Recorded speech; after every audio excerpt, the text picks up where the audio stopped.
Good morning, everyone. Welcome to this edition of Market Insider TV. It is Thursday morning, April the 12th. Brian Hoops with Midwest Market Solutions bringing you our early look at the headlines and how things are expected to trade in the grain and livestock markets today.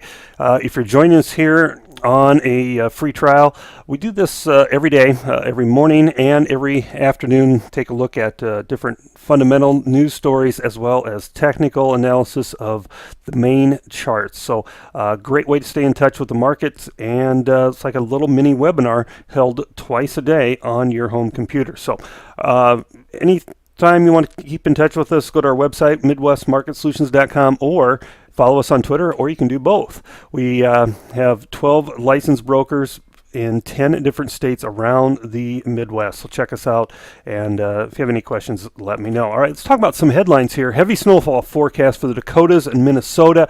It doesn't look like it's going to get into Iowa, except maybe just the real northern part of Iowa. Heaviest snow is going to be in central South Dakota into North Dakota, Minnesota area, and this will continue to slow down not only spring wheat plantings but also oat seedings, and the moisture be beneficial as they were so dry last year, but in the near term it's causing frustration as far as producers. This current weather pattern right now is cool and wet. Now this weather cycle should change on or about Sunday.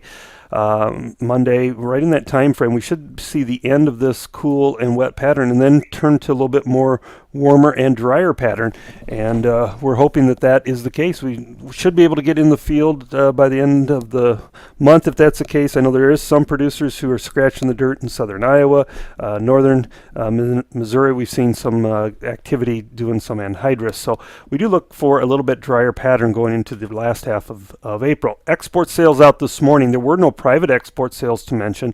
Weekly export sales only 7.4 million bushels for wheat. Beans outstanding 90.5 million, and next week's export sales will be outstanding as well. Corn at 35.2 million bushels. In the livestock, we saw some cash cattle trade, 117 to 118 yesterday in the south. Bids in a dress basis, 186 to 190. And price is going to be a little better in the north. We did hear some 118 and 120 bids in the north for live trade, and those were passed. The cattle futures have had a tendency to open sharply higher and then give back those gains late in the session, and I don't think we'll open sharply higher today, but would not rule out some real choppy and two-sided trade. One thing on the pork here that we want to mention, weekly export sales this morning, China canceled 4,000 metric ton sale that they had previously purchased from the United States. So that will certainly draw some attention as the effects of the tariff will not go unnoticed. Tomorrow's last trading day for April lean hog futures and options, and it's been kind of a bloodbath for a lot of those producers struggling with that market. If you have any questions, contact us, reach out to any of our offices. They'd be glad to assist you. This has been Brian Hoops with Midwest Market Solutions. Have a great day. Talk to you soon.